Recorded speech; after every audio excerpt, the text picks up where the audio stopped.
So, BFD, it could have gone a bit better. But hey, I remember what it was like for me to tank a dungeon for the first time, so I'm not going to judge too hard. Upon returning to Ashenvale, I ran to Darkshore, where I finally remembered to discover the Flight Master and take a cruise to a place with a funny name that far smarter men than me have already made jokes about. There I trained in the art of two-handed axes and completed countless quests. It was anything from killing murlocs, to killing gnolls, to killing crocolisks, to even killing sentient jizz gelatines.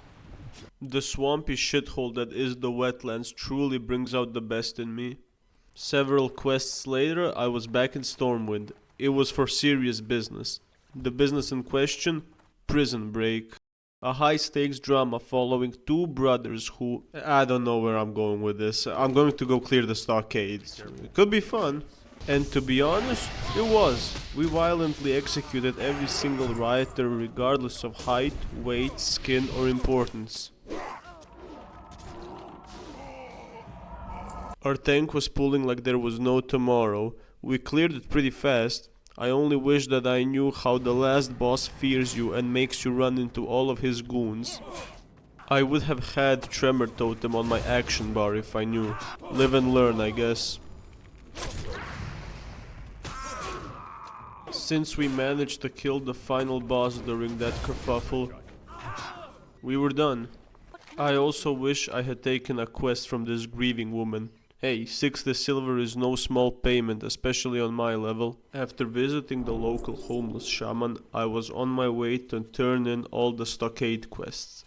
There was one at Red Ridge Mountains, and the other at that place where hobbits live, but dark. And upon returning to Stormwind, I indulged some gnomes' voyeuristic tendencies.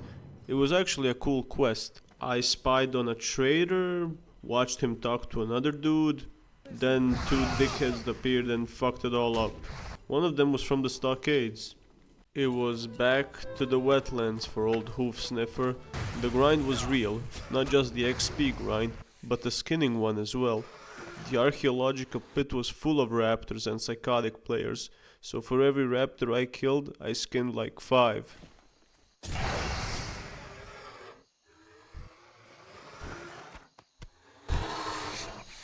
I hear that shit when I go to sleep. I also had to complete a search for some dickhead's urn fragments. You have to take in the good with the bad. Thankfully there were nearby orcs to help me relieve some of that archaeological stress. What the hell else was there? Let's see. Some crocolisks, giant ones, and undead sailors.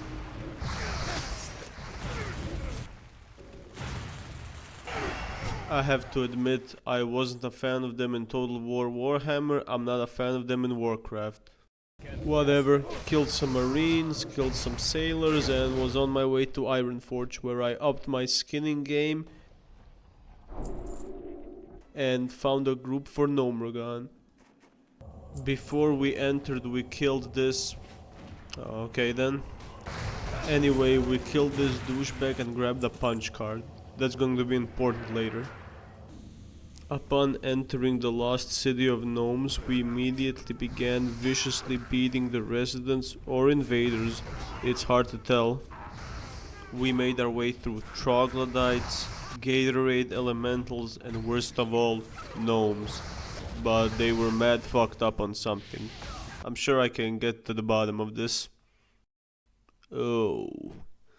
After murdering our way through all of the aforementioned, we realized that we were at the wrong punch card machine. That resulted in us going all the way back to punch our cards in the correct one. This segment is terrifying for WoW players because it's a window to the past of what having a 9-to-5 job was like.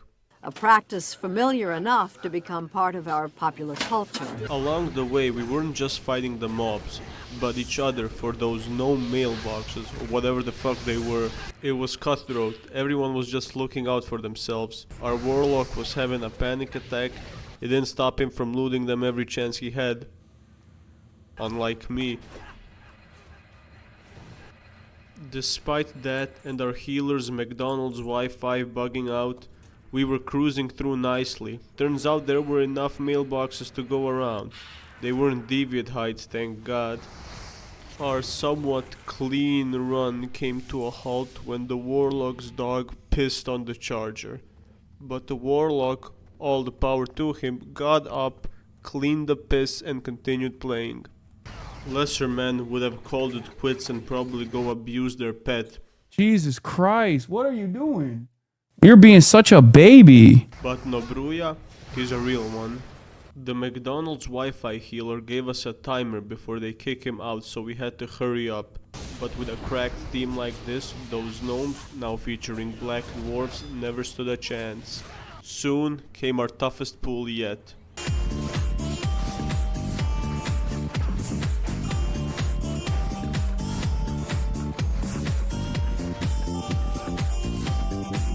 We slimed them, no problem, and right after that, we killed the chief butt plug engineer. Certainly no one thought of that joke before. We went all the way back, turned in some quests, and cleaned our shit-covered items. Then I had a bit of a back and forth regarding a stupid file. After completing that quest, I was finally able to spend all my money on new abilities. I guess that skinning course really put a dent in my finances. I returned to questing in the wetlands. Those black dwarfs really had it out for me.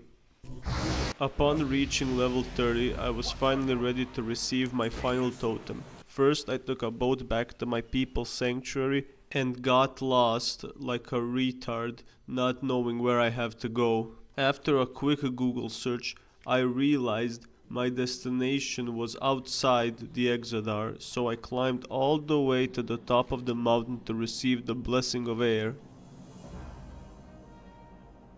Then I had to go back down. In my infinite wisdom, I decided not to follow the dirt road that led me to here. Rather, I would fall to my death, corpse walk to my corpse, and walk all the way around, costing me double or triple the amount of time it would take me if I just followed the road. That is the true way of Classic.